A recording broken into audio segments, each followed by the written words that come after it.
Now let's learn backpropagation in Python from scratch. Of course, in PyTorch it's done automatically, but we need to understand how this works because all of the good researchers, engineers understand how this works. Let's say we have a neural network, so usually we have some input to the neural network and some output to the neural network, and that input might be multiplied with some weight plus bias, and then all of that with weight plus bias. So a neural network needs to change these weights and biases so that whatever the input, it gives the correct output. So whatever the input, it gives the correct output.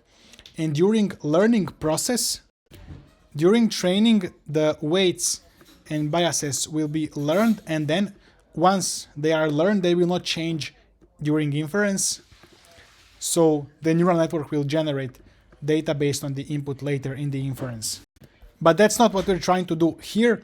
Here we just have this formula, this equation, and then once we calculate the output, we're gonna have this formula to calculate how much is the output different from the correct output, the one that it should give.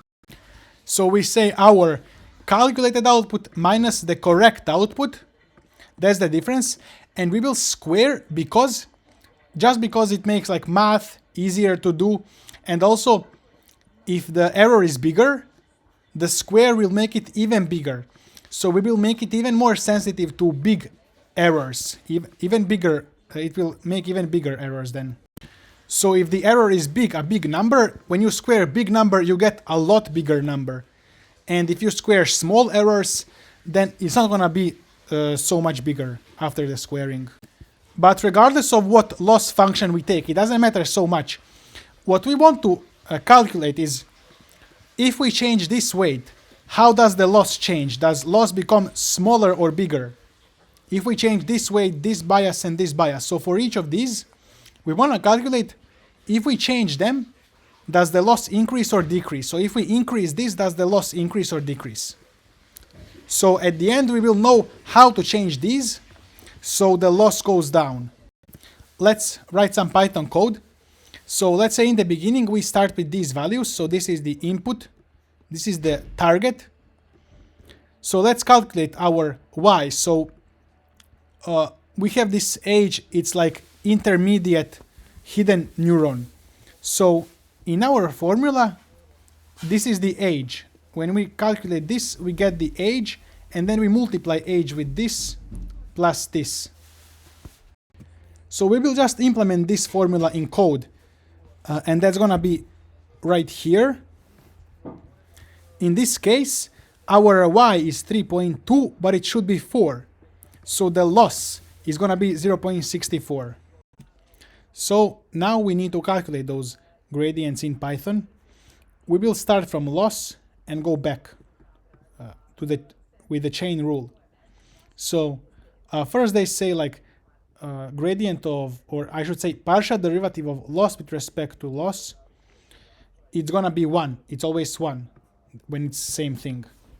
And then loss with respect to y, because here y is our thing that's changing. Y is changing based on our parameters. So target is not changing, y is changing. So we need to calculate partial derivative of loss with respect to y. And that's same as derivative. When I say partial derivative, it's same as derivative. I don't want to confuse you, so just for now it's same as derivative. So we have this function of y, and so derivative using power rule is just going to be this, and then we plug in the actual values, and we get this value for the derivative at this exact point of y. That's the slope at this point. So a small nudge in y will change loss by minus 1.6. I corrected it. It's gonna change by minus 1.6 times that small nudge that we did.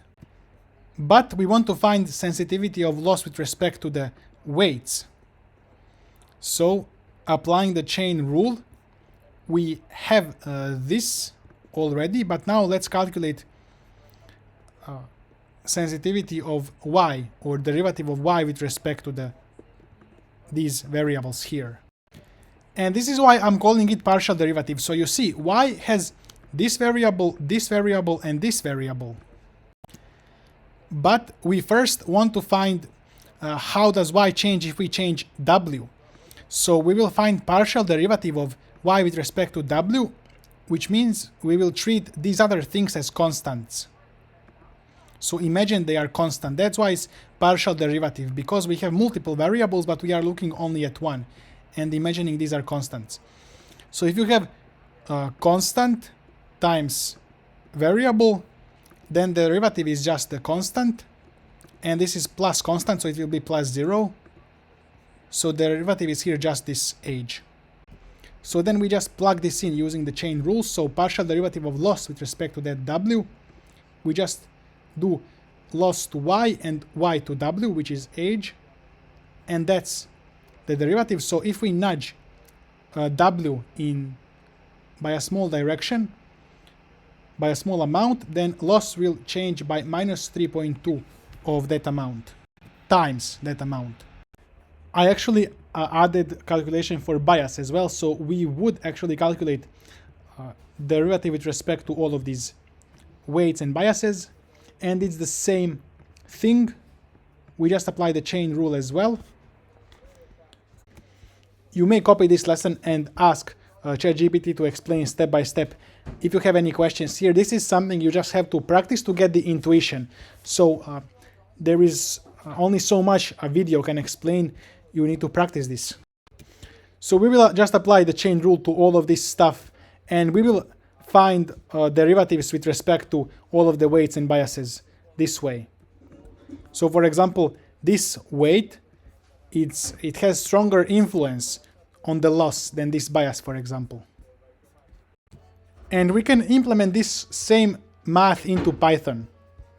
So I call this manual backpropagation. You're gonna take x parameters and target, and this is the forward pass that we already did, and then backward pass, you type in the derivative of loss with respect to y, derivative of loss with respect to w. It's gonna be this loss times age. We calculated this in our math and all of this good stuff, so this is just what we calculated. And so you can return all of these gradients or values and the loss, for example. I do recommend you write this manually in Python, either now, or if you are fatigued of all of this, you don't get this stuff completely, then later when you get this stuff. Or now, whatever you want. That's it for this lesson, and see you in the next one. So you don't need to master all of this day one. It will probably take you like 2 months in total. You can learn this in parallel with other things as I'm telling you.